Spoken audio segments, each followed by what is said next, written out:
Nakakaalarma ang datos ng pamahalaan kung saan lumalabas na road crash ang numero unong sanhi ng pagkamatay ng mga Pilipinong edad 15 hanggang 29 at sa EDSA ang may pinakamaraming kaso sa buong Metro Manila. Dahilan nito para bumuo na ang MMDA ng Road Safety Plan para masolusyonan ang problema. Ang balitang A to Z ni Ace Cruz.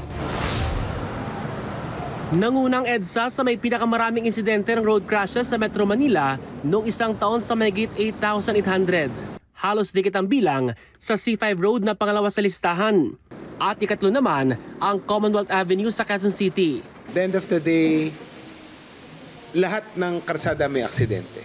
At ang purpose natin today is to prevent yung road crashes. Ilan sa mga sanhi ng road crash incidents ay mga nagmamanehong nakainom at away sa kalsada. Ayon sa Philippine Statistics Authority, ang road crash incidents ang pangunahing dahilan ng pagkamatay ng mga Pilipino edad 15 hanggang 29. Dahil nakakaalarma na, hindi namamatay sa sakit yung 15 to 29 years old. Marami tayong nakita kaya na news recently, yung sa Tagaytay, di ba? Nag-inuman, pagkatapos nag-drive, nag-road trip sa Tagaytay, na may nabangga sila, ilan ang sugatan, 3 ang patay.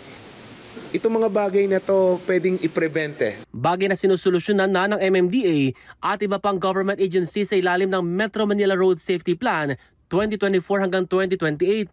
Bukod sa pagtiyak sa ligtas na road infrastructures gaya ng road signages, markings, street lights at iba pa, nais din nilang bigyan ng ngipin ang mga batas gaya ng anti-drunk driving law para mapanagot ang mga pasaway na motorista. Masyado siyang protective sa right ng driver na lasing, na nakalimutan na yung pong protection sa publiko, particularly yung other motorists, pedestrians and all.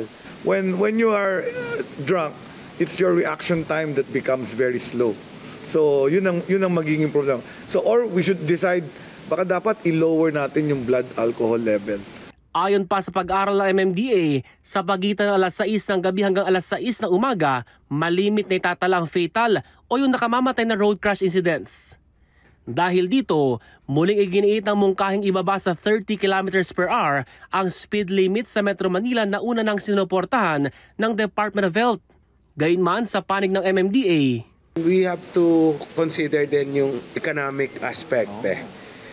Diyan, pag nagbaba ka ng speed, yung turnaround time ng pampublikong transportasyon, like buses, jeepneys, TNBS, baka naman ma-restrict rin natin. So, we have to balance din po.